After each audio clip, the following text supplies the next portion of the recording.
네, 오늘은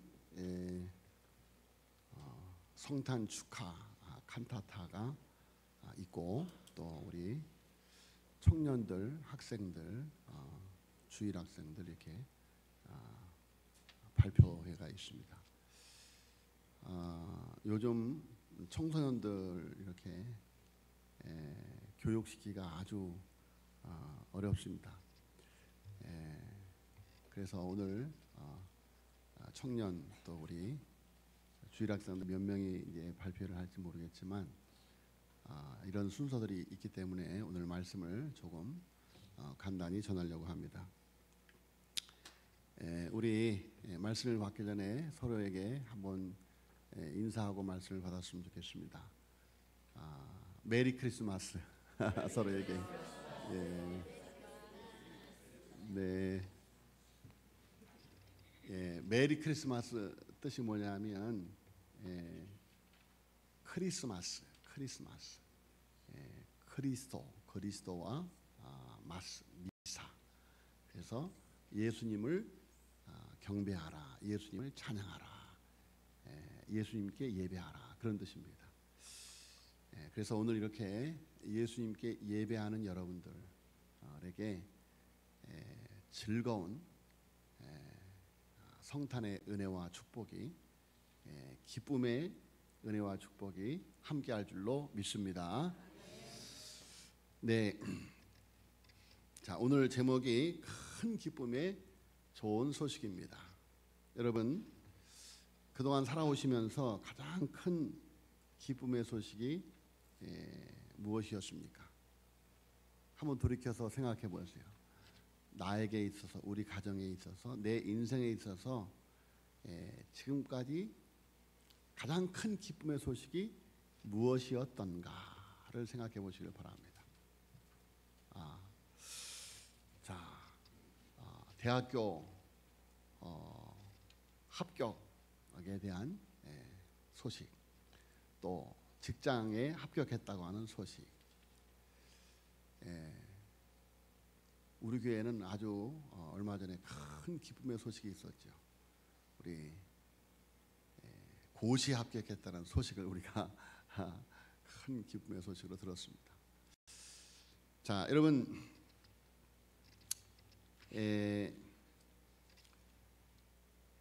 하나님께서 이 세상에 전하고 싶은 가장 기쁜 소식이 무엇인가? 우리에게 들려오는 많은 기대하는 기쁜 소식이 있는데 하나님이 우리에게 들려주고 싶은 기쁜 소식이 무엇인가? 그것도 큰 기쁨의 좋은 소식이 무엇인가라는 것입니다.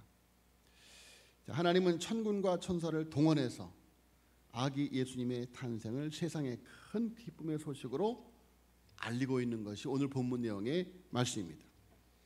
하나님은 2000년 전에 목자들뿐만이 아니라 현재 살아가는 저와 여러분에게도 여전히 예수님의 탄생이 이 땅의 모든 사람들에게 큰 기쁨의 소식이라고 선언하고 있는 것입니다.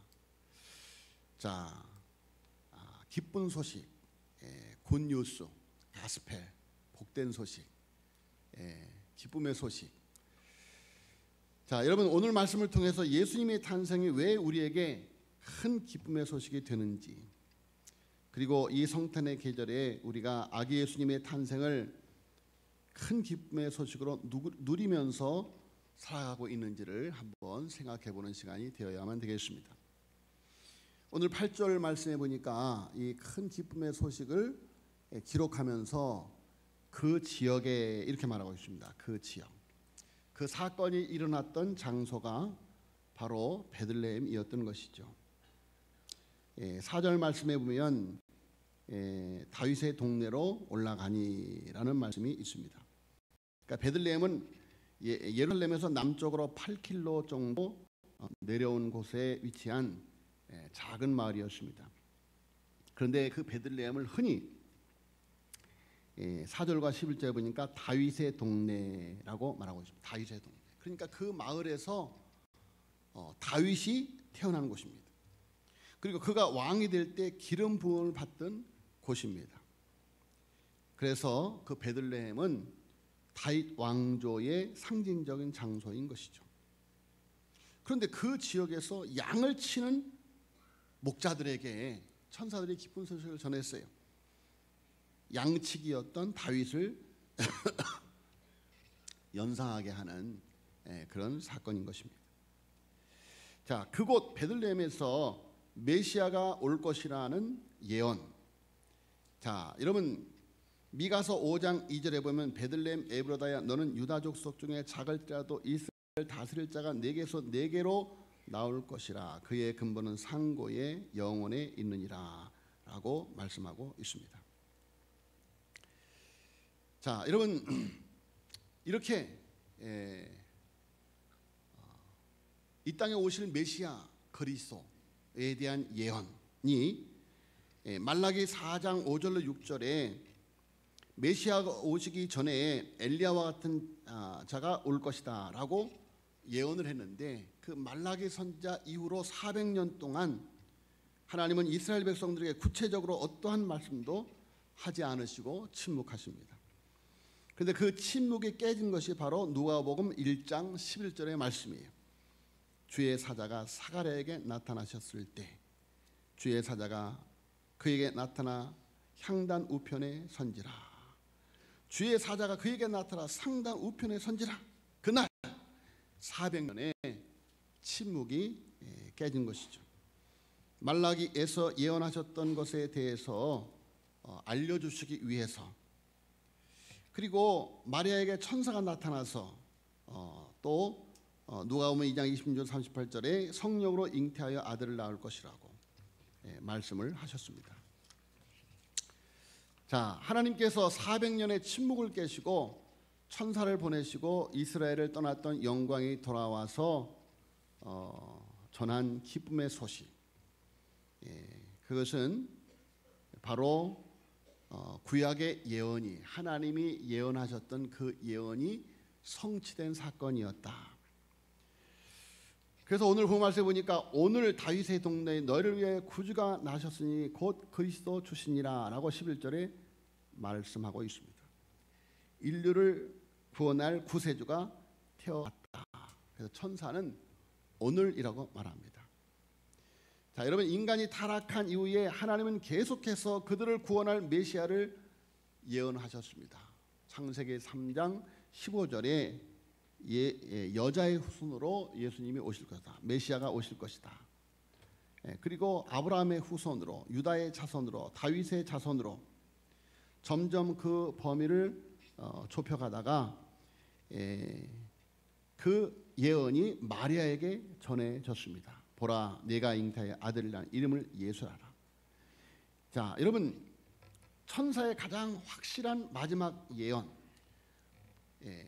그러나 마리아에게 전해준 말씀도 예언이에요.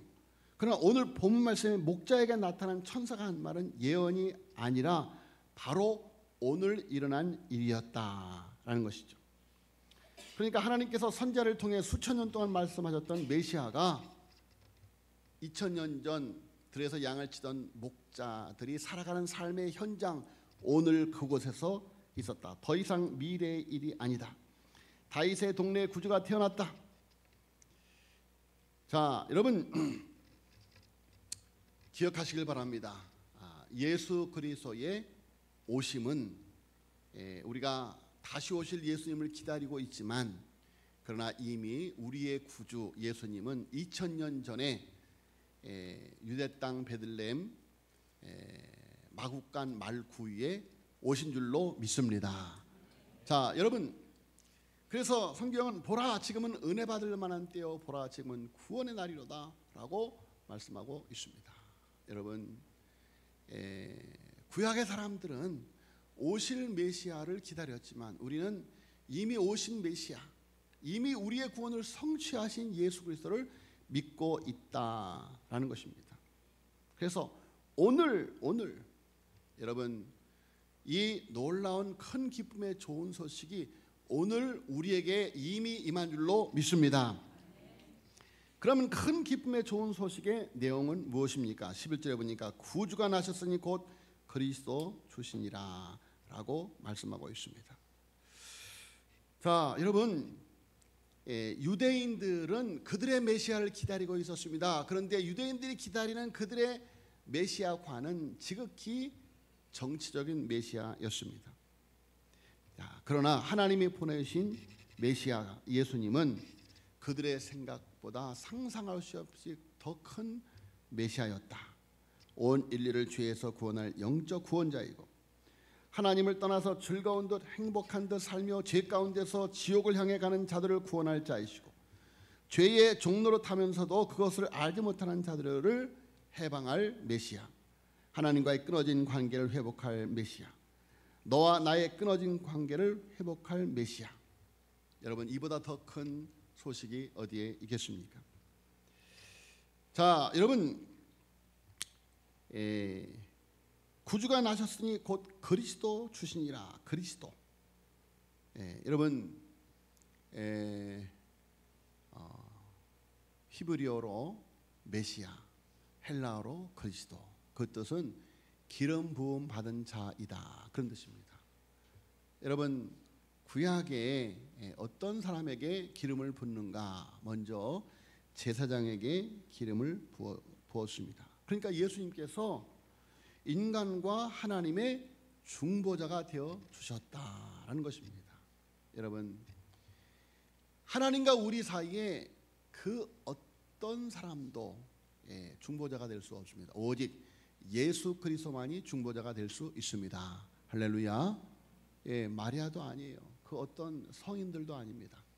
하나님과 우리 사이에 오직 예수 그리스도, 그분이 우리의 중보자, 대제사장 되시는 줄로 믿습니다. 또한 선지자에게 기름을 붓습니다. 선지자, 하나님의 말씀을 선포하고 계시하는. 그래서 여러분, 우리는 내가 곧 길이요 진리요 생명이니 예수 그리스도를 통해서 하나님의 계시를 보게 돼요. 하나님을 만날 수 있게 된다. 또한 왕에게 기름을 붓습니다. 이 땅을 다스리는 왕. 예수 그리스도는 하나님과 나 사이의 중보자가 되어주시고 오늘도 계속해서 하나님의 말씀을 계시하시고 그리고 오늘도 우리의 삶을 통치하고 다스리셔서 복된 하나님의 백성으로 살아가게 하는 줄로 믿습니다. 자, 이것이 기쁜 소식의 내용입니다. 그런데 그 기쁜 소식의 좋은 소식은 바로 나를 위한 소식이다. 11절에 오늘 다윗의 동네에 너희를 위하여, 너희를 위하여. 자, 그러니까 이 큰 기쁨에 서신 수없이 많은 천군과 천사들이 전하는 이 엄청난 소식이 누구를 위해서? 목자들을 위해서. 그럼 우리와의 관계는 어떤 관계가 있습니까?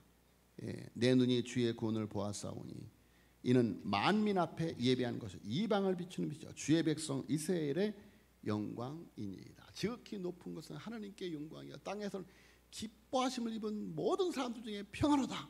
할렐루야. 여러분, 이 놀라운 큰 기쁨의 소식은 바로 나를 위한 소식이다. 나를 위한 소식. 자, 이 소식이 왜 나에게 필요합니까? 우리들은 죄의 저주 아래 있기 때문입니다. 여러분, 오늘날 우리가 기억해야 될 것은 인간의 지식이 발전하면 발전할수록 세상이 살기 좋은 세상이 될 것 같습니까? 그렇지 않습니다. 세상의 멸망을 자꾸 앞당길 뿐이다라는 것을 우리는 기억해야만 됩니다. 여러분, 하나님을 떠난 인간의 지혜, 하나님을 떠난 인간의 과학은 우리 인생을 생명의 길로 인도하는 것이 아니라 죽음의 길로 인도하게 되어진다. 여러분, 오직 다른 이로서는 구원을 얻을 수 없나니 천하인간의 구원은 다른 이름을 주신 일이 없어요. 여러분, 내가 곧 길이요 진리요 생명이니 나로 말미암아 아버지께 올 자가 없다. 할렐루야. 여러분, 예수 그리스도만이 생명의 길이다. 자, 여러분, 죄의 형벌, 죄의 삭슨 사망의 심판 아래 있는 우리의 인생을 그 누구도 도와줄 수 없어요. 하나님께서는 예수 그리스도를 이 땅에 보내심으로 그것을 가능하게 하였다. 하나님이 세상을 이처럼 사랑하사 독생자를 주셨으니 이는 저를 믿는 자마다 멸망하지 않고 영생을 얻게 하려 하심이라. 할렐루야. 자, 여러분, 그런데 그 예수 그리스도가 어디에 왔습니까? 베들레헴에 왔어요. 베들레헴. 그 베들레헴의 뜻이 무엇입니까? 떡집이에요. 떡집. 떡집이라는 뜻이에요. 주 예수 그리스도의 성 육신은 떡집에서 이루어졌다. 자, 그래서 요한복음 6장 35절 51절에 보니까 예수님을 가리켜서 생명의 떡이다라고 말하고 있습니다. 이 떡은 애굽에서 자유를 찾아 탈출하던 유월절로부터 상정화되었습니다. 히브리 백성들은 양의 피를 문설주에 바르고 누룩을 넣지 아니한 떡을 준비했습니다. 이 떡과 피는 광야 40년 동안의 만나와 생수로 현시화되었습니다. 자, 그리고 예수님은 자신을 광야에서 내린 만나로 비교하셨습니다. 예수님 때에 이르러 떡과 양의 피는 예수님의 살과 피로 표현되고 있는 것입니다. 그래서 마지막 성찬 때 예수님의 제자들에게 성찬식을 베풀어 주셨어요. 떡과 포도주를 주시면서 이 떡, 이 음료는 생명의 떡이고 생명의 음료다. 주님 다시 오실 그날까지 이것을 향하여 기념하라 라고 말씀을 하고 있습니다. 여러분, 그래서 우리는 사실은 이 성찬식을 매주일 해야 돼. 매주일 해야 돼. 여러분, 그래서 우리는 매주일 하나님 앞에 기도하면서 하나님의 말씀을 받으면서 십자가에서 깨뜨리신 예수님의 몸, 흘리신 예수님의 피, 베노의 마지막 장면, 그전에도 말씀을 드렸지만 예수님이 십자가에 못 박혀 죽으실 때 온 하늘이 온 세상이 캄캄해지는데 번개가 번쩍번쩍 하면서 십자가를 문득문득 비추는데 십자가에서 예수님의 보혈의 피가 세상으로 쫙 흘러가는 장면으로 영화가 마쳐집니다. 여러분, 큰 기쁨의 좋은 소식, 오늘 본 말씀에 천사가 뭐라고 말씀하고 있습니까? 자, 여러분, 10절에 천사가 이르되 무서워 말라. 보라, 내가 온 백성에게 미칠 큰 기쁨의 소식을 어떻게 해요? 너희에게 전하노라. 할렐루야. 너희에게 전하노라. 여러분, 큰 기쁨의 소식이 천군 천사를 통해서 우리에게 전하여졌듯이, 여러분, 이 큰 기쁨의 소식을 받은 목자들이 만나는 사람마다 그것을 전하였어요. 그래서 왜 하필 들에서 양을 치는 목자들에게 큰 기쁨의 소식이 전하여졌느냐라는 것을 어떤 목사님은 이야기하기를 그들의 기동성 때문에라고 해석하기도 합니다. 그렇죠. 이 큰 기쁨의 소식은 빨리 전파되어져야 되기 때문에, 자, 여러분, 이 지역 저 지역으로 돌아다니는 그 목자들을 통해서 그 큰 기쁨의 소식이 전파되어지길 원했다라는 것입니다. 자, 여러분,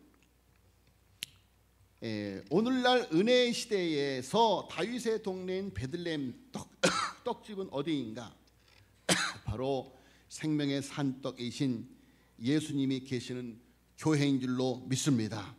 믿는 자들의 모임인 교회에 우리의 죄를 구속하시고 생명을 주신 구주 그리스도가 함께 거하시고 계신 것입니다. 자, 여러분, 오늘날 다윗의 동네인 떡집 베들레헴인 교회를 우리가 통해서 예수 그리스도의 탄생이 이루어지고 예수 그리스도의 탄생의 소식이 증거되어진다.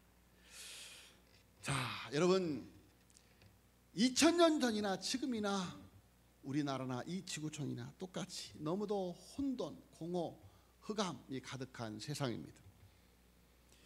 14절 말씀, 지극히 높은 곳에서는 하나님께 영광이. 우리 같이 읽어보겠습니다. 14절. 자, 시작. 지극히 높은 곳에서는 하나님께 영광이요 땅에서는 하나님이 기뻐하시는 사람들 중에 평화로다. 아멘. 이것이 하나님께서 꿈꾸시는 하나님의 나라의 모형입니다.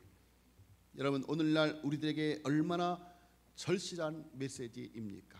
평화의 소식, 이 큰 기쁨의 소식, 이건 예수 그리스도를 통해서 이미 우리에게 도래한 줄로 믿습니다. 여러분, 우리를 통하여 이 하나님의 큰 기쁨의 소식이 오늘 칸타타를 통해서 오늘 청년들과 우리 주일학생들을 통해서 우리 모두가 함께 한 마음으로 이 큰 기쁨의 소식을 천군 천사 14만 4천 천군 천사 된 심정을 가지고 지극히 높은 곳에서 하나님께 영광이요 하나님께 영광을 두고 땅에서는 기뻐하심을 입은 사람들에게 평안하다라는 이 놀라운 평화의 소식이 선포되는 귀한 시간 되어지기를 예수님의 이름으로 축복합니다. 하나님 아버지 은혜를 감사함을 드리옵나이다. 큰 기쁨의 소식을 들에서 양을 치던 목자들에게 전하여 주었습니다. 하나님 아버지, 이 세상의 구석구석 소외되고 어두운 세상 속에서 고난의 삶을 피곤한 삶을 사는 이들에게 큰 기쁨의 소식이 전파되고 증거되어 줄 수 있도록 역사하여 주시옵소서. 믿사옵고 예수님의 이름으로 기도하였사옵나이다.